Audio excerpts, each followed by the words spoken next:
The Philistines occupied one hill and the Israelites another with the valley between them. A champion named Goliath, who was from Gath, came out from the Philistines' camp. His height was 6 cubits and a span. He's somewhere between 8 to 9, maybe 9.5 feet tall is how big Goliath is. He had a bronze helmet on his head, and he wore a coat scale of bronze weighing 5,000 shekels on his legs, and he wore bronze greaves, and bronze javelin was slung on his back.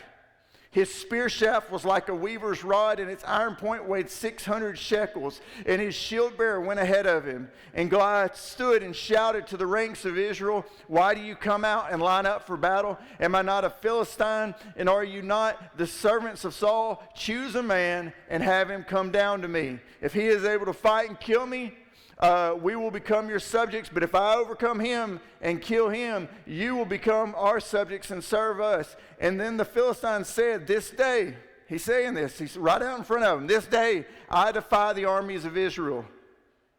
Give me a man and let us fight each other." And on hearing the Philistines' words, Saul and all the Israelites were dismayed and they were terrified. They said that the armor and all the stuff that he had on probably weighed somewhere between 150 to 200 pounds. This guy's just carrying this around like it's nothing. Jamie, you know a little bit about lifting weights and working out with your teams and stuff. Can you imagine a guy that just moves around freely with like 200 pounds on him? And they said that weaver, the end of that weaver's rod, the spear, would be like 25 pounds. I don't know if you've ever worked out or lifted weights, but imagine like a broomstick with a 25-pound weight on the end of it. And this guy can sling this thing. And let me tell you, if a 25-pound head of a spear hits you, it's a bad day for you. It's going to be bad. So let me start by saying this, and it shows it right here, is that fear will find you. It will come right at you and challenge you.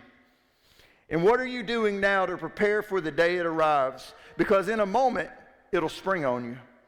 For Israel, it came in the form of a giant warrior named Goliath. And Goliath came out and would challenge Israel and parade in front of them, dressed for battle. His size, his confidence, and presence, it defeated the Israelites through fear alone. He didn't even have to fight the battle. He was winning the battle just by talking noise, just by standing there. And when that happened, they had lost the battle before it ever began. They lost it in their mind before they lost it in the battlefield. And Goliath was keeping Israel from going to battle because they feared what would happen if they did. And this is what fear always does. It froze them. Fear will freeze you. The thought is that even when they would have fought, if they would have fought, they would have done it afraid and apprehensive. So Goliath was winning on words alone. And this is a strategy that the devil uses. He gets you on fear alone, what might happen. I learned a long time ago with fear that the devil doesn't have to do whatever you're afraid of. He just has to convince you that it's possible. Think about it. If you have children, what do you worry about? Losing your children. That's possible. Some of you, unfortunately, have went through that, but not everybody has. But that's always a thought in the back of your mind. It's like, what if I have to go through this? And for a lot of people, it never happens. And maybe it's losing your job, losing your security like that, and you're worried, but it never happens. And all the devil needs to do to keep you in check is to make you think that it could happen. And for Israel, fear was a prison cell keeping them in their camp, even when the giant Goliath was defying the God of Israel. Mark Twain said this. He said, "I've had a lot of worries in my life, most of which never happened." Had a lot of worries in my life. I worried about a lot of things, most of which never happened. Because why? It just has to be possible. And Saul was head and shoulders taller than most Israelite men. Do you remember when Saul gets made king, they go and they find a guy, and he's taller than everybody else, and he looks the part of a king. He's stronger, and he had great many battles that he had won. And that one of the things that stood out about him that made him king was that he was taller. So I'm sure that the other soldiers believed, hey, Saul will go fight Goliath. But now Goliath's scared and he's in his tent. I mean, not Goliath's scared and Saul is scared and he's in his tent. But let me show you the scene here. This is 1 Samuel. Let's go down to verse 23. As he was talking to them, Goliath, the Philistine champion from God, this is when David arrives on scene. So David arrives on scene, and as he's talking with him, Goliath, the Philistine champion from God, stepped out from his lines and shouted his usual defiance, and David heard it. And whenever the Israelites saw the man, they all fled from him with great fear. And now the Israelites had been saying, do you see how this man keeps coming out? He comes out to defy Israel. The king will give great wealth to the man who kills him. He will also give him his daughter in marriage, and he will exempt his family from taxes in Israel. You know why Saul was promising great wealth? Because he was too afraid to fight Goliath himself. So he said, hey, if somebody's offering to give you free taxes, you know there's something up. Somebody please go out. More than likely they're thinking, nobody's going to go out and fight Goliath. I'm not going to have to give them my daughter. I'm not going to have to make sure that they're tax exempt forever. He's saying, this is too great of a thing. Surely nobody's going to do that. But if they would, this is what I would give them. And Saul, he had been this great military leader until now. But now he's hiding and he's afraid. And why he's hiding and he's afraid, it comes back to what happens actually in 1 Samuel 16. I'm going to go back and show you a verse there. This is why Saul is afraid. 1 Samuel 16:14. Now the Spirit of the Lord had departed from Saul, and an evil spirit from the Lord tormented him. He's scared now. Why? Because he doesn't have the Spirit of the Lord on him anymore. And so Goliath comes out, and he's afraid. Saul is a man of war. He's won all kind of victories. He's fought the Philistines before. He's went after them before. But now he is scared and he's afraid and he's in his camp. And because he's scared, what happens when the leader gets scared? Everybody gets scared. And you know what? Leaders, if you can't be courageous, you don't need to lead. Because sometimes we have to make hard decisions. And we have to do hard things. You know what? If somebody come in here and they wanted to start something, I would like to think that the leaders of this church would be the first to go to battle. They would lay in front of the sheep if they needed to. See, that's what leaders do. If they come into your family, I would hope that's what you would do. But see, Saul, he's so scared now because the Spirit of the Lord's left him. And that's how David finds Saul on the battlefield. He finds him cowering, and the whole army of Israel was acting cowardice. But how had David gotten there? How does David even end up on this battlefield? We're going to go back just a little bit in chapter 17. Number one, he's too young to be away at war. He may be 15, 16. He was home keeping his father's sheep at the beginning of 1 Samuel 17. And then his father, Jesse, comes to him. And I want you to look at here what happens. Now Jesse said to his son David, take this ephah of roasted grain and these 10 loaves of bread for your brothers and hurry to their camp. Go down to where they're battling. Take along these 10 cheeses to the commander of their unit and see how your brothers are and bring back some assurance from them. Let me know that they're all right. And they're with Saul and all the men of Israel in the valley of Elah fighting against the Philistines. And early in the morning, now David was asked, and then what did David do? He did what he was asked. That says something right there about who David is. Early in the morning, David left the flock in the care of a shepherd. He didn't just leave them stranded. He was a good shepherd, so he left them in the care of somebody else. He loaded up and set out as Jesse had directed, and he reached the camp as the army was going out to its battle position, shouting the war cry. So Jesse asked, his dad asked, and he went. David is obedient in the small things, and let me tell you, when you're obedient in the small things, just like this for David, God is about to open the door for some big things. So many times we say, I don't want to do that. I don't want to do that. I tell you, you better get to being a yes person. Somebody asks you to do something, if you can do it, do it. Somebody asks you, hey, can you go over here and can you help with this? Yes, I can, because obedience opens the door to opportunity every time. We look through the Bible, and every time that somebody is obedient to what's asked of them, God rewards obedience.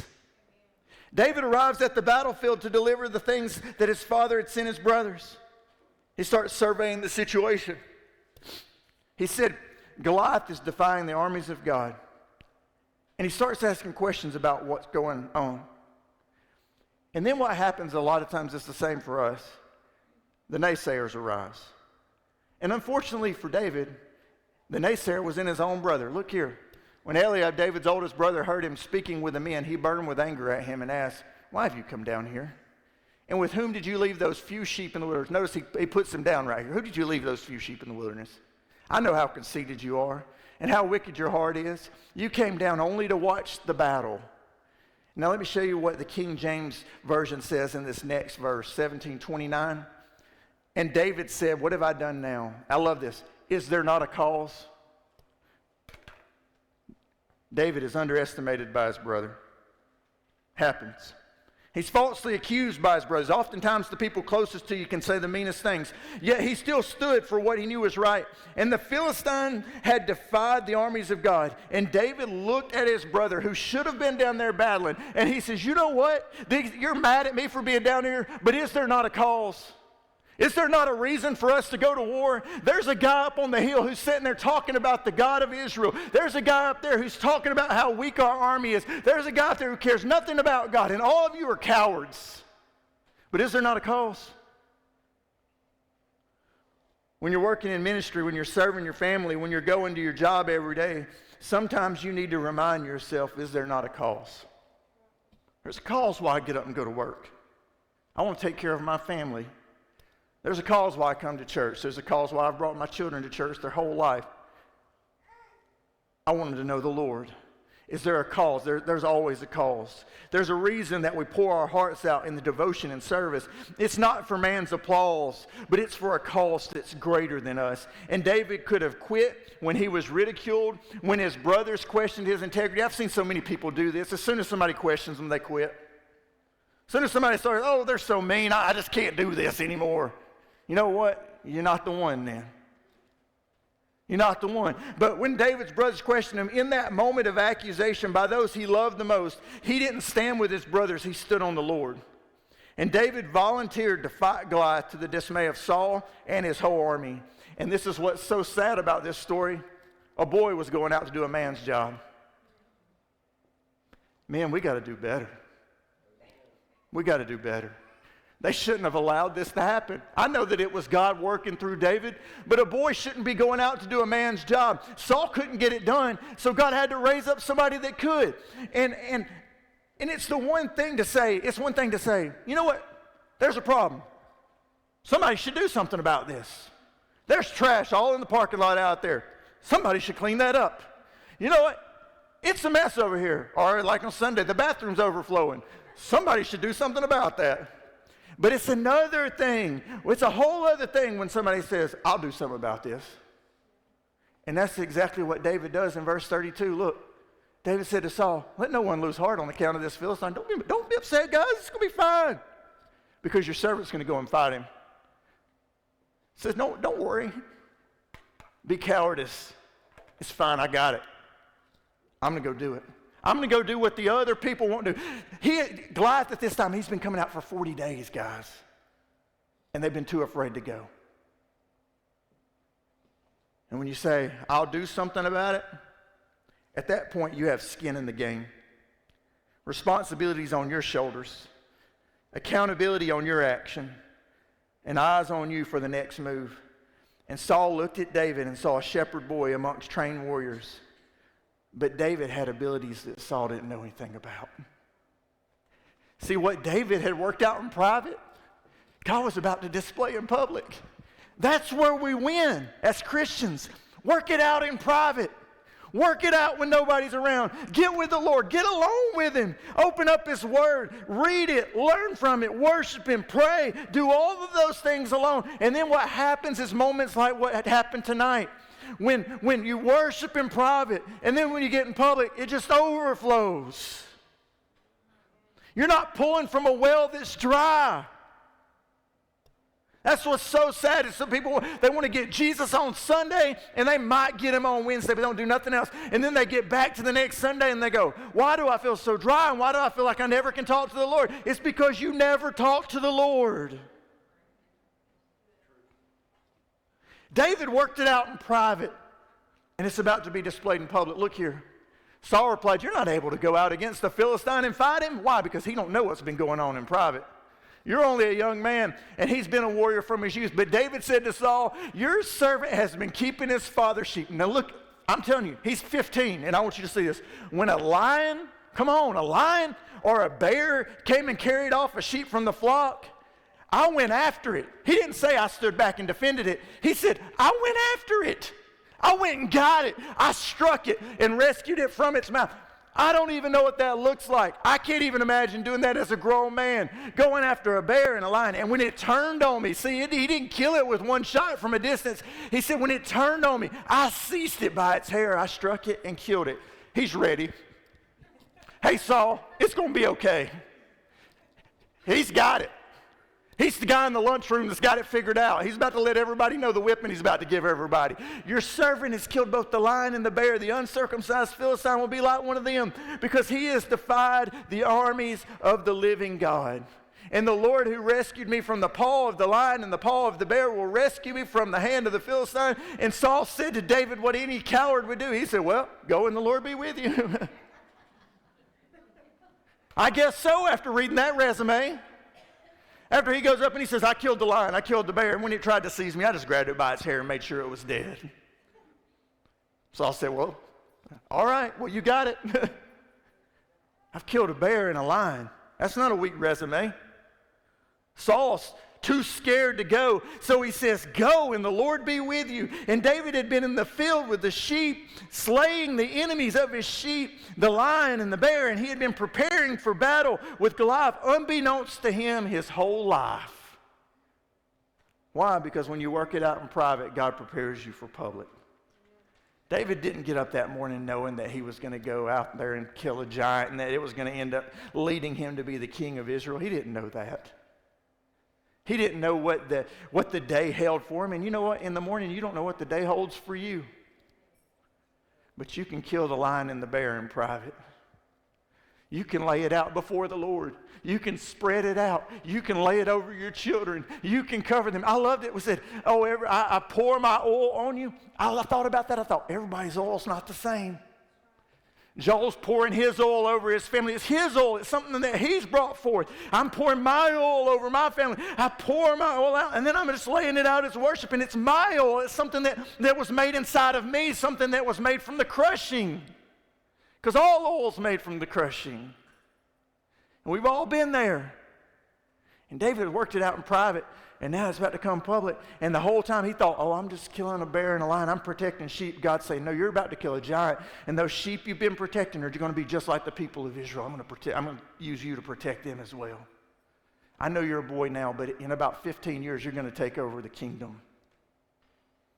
God uses the mundane, the day-to-day, the little battles that you face to win the wars when they arise. Things that were once mountains in your life can be molehills now. And David was not brought to the battle unprepared, and he thought he went because his father asked him. But God had been preparing him the whole time. Long before I became pastor here, God was preparing me. When I was doing youth rallies in my early 20s, and we was going around, it was called the Take It Back Rally. We want to take back what the enemy stole. We go from church to church. And we started doing that, and I started gathering some of my friends. We started doing that. When I was doing elevation ministry, and we were outreach to the city of Anniston, and we were going into Anniston High School, and I was serving, and we were doing outreach and things. And when I was teaching a class for junior high, and then I taught college and career, and then I taught young married, and then I taught another class that was like everybody from a teenager to a senior adult, and I was just teaching it. And then when I was serving on the building committee to try to make the building, the campus nice, and then I was serving on the steward committee, and I was trying to help learn the money, I was thinking, no, I'm just serving where I need to be serving. And God was saying, no, I'm preparing you for where you're going so that when you get there, you're already ready.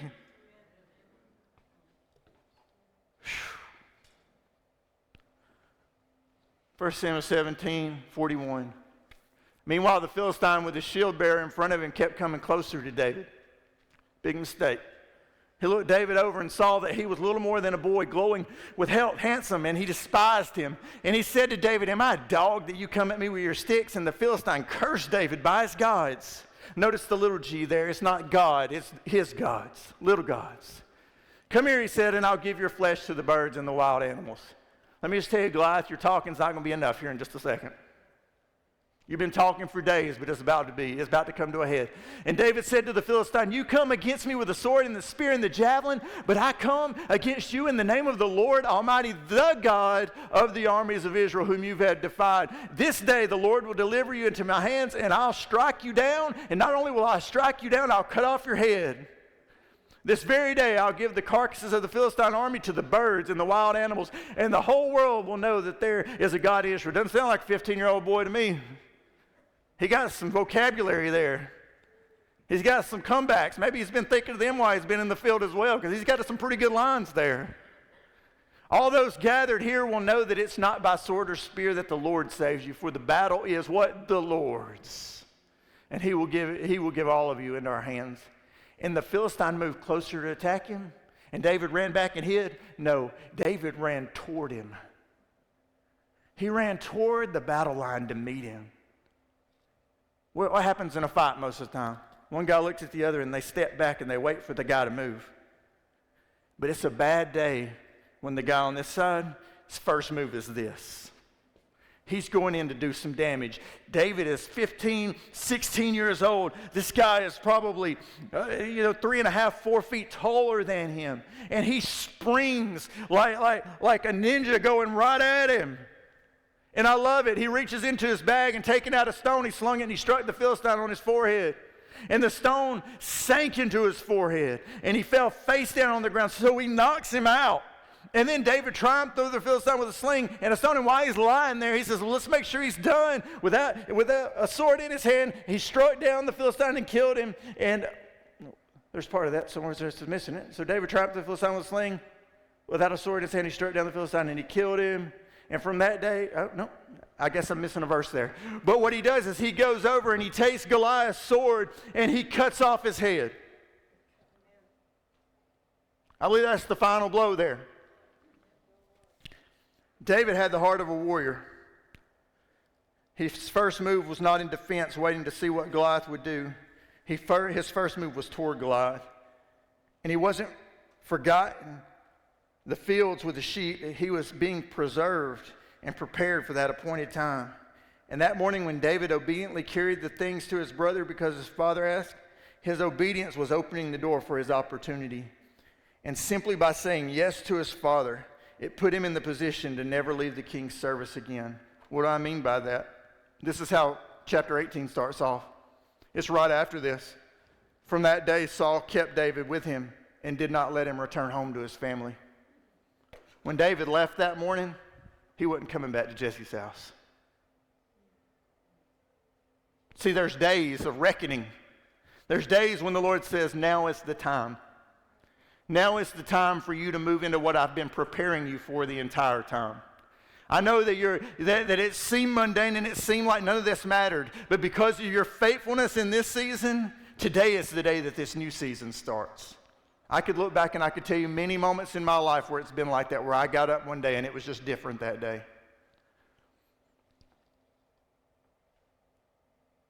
David went from unknown to known in a day. He went from the pasture to the palace in a day. Don't ever underestimate a day.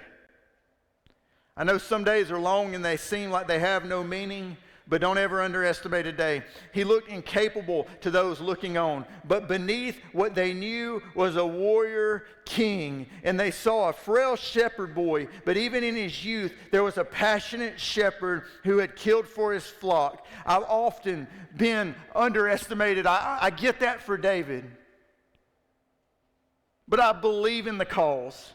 And God took David's circumstances that day and he gave him reputation in the hearts of the people. Look here, 1 Samuel 18:6. When the men were returning home after David had killed Philistine, the women came out from all the towns to meet King Saul, and singing and dancing with joyful songs and timbrels. As they danced, they sang, Saul has slain his thousands and David his tens of thousands.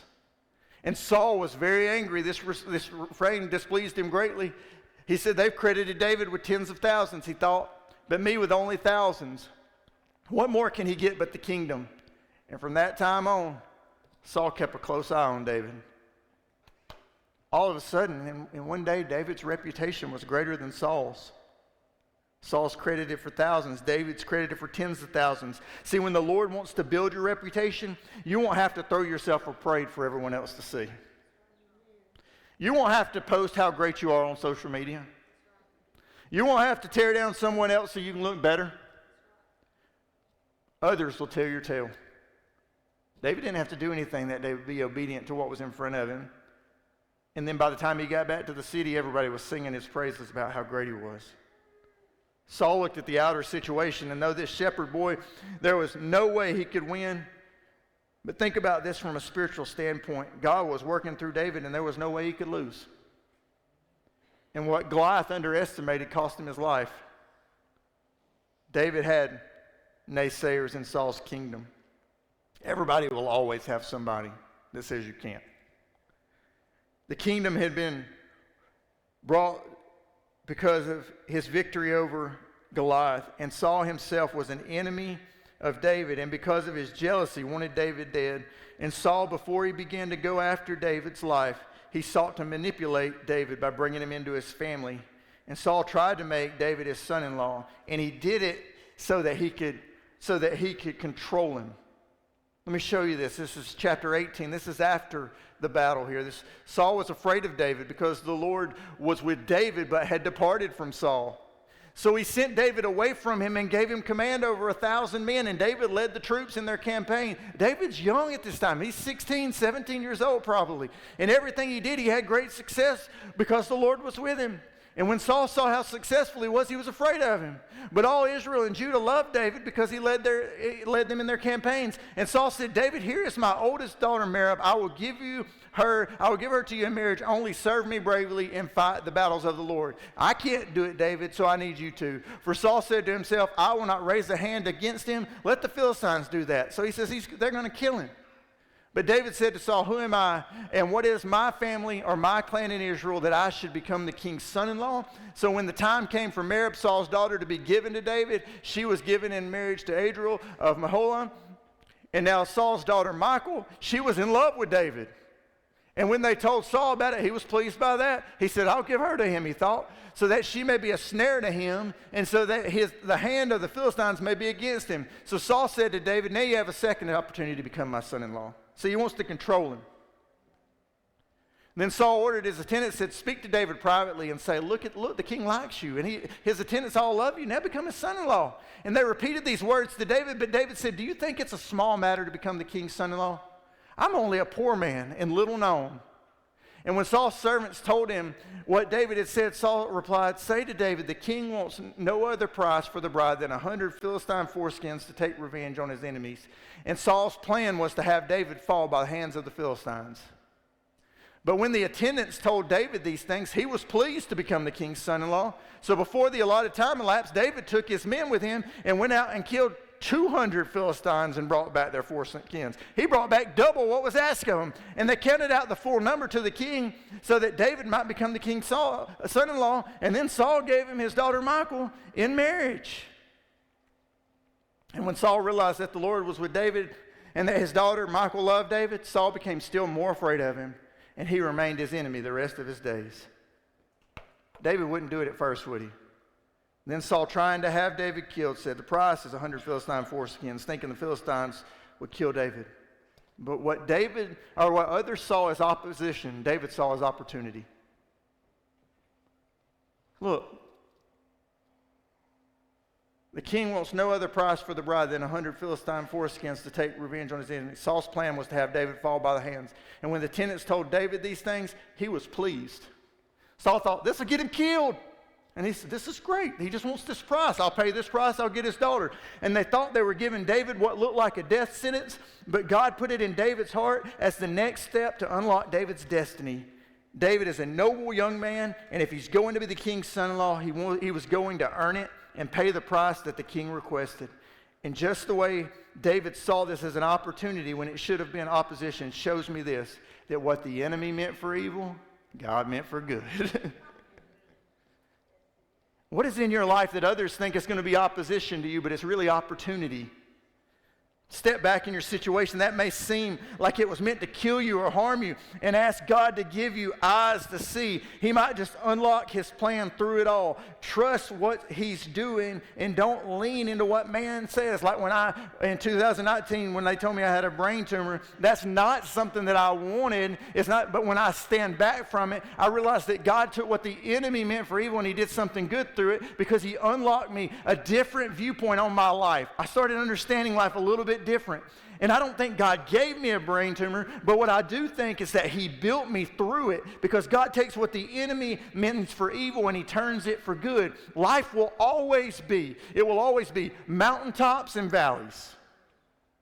Ups and downs, ups and downs. Life is like this. Life is like this. Mountaintops are supposed to be moments, though.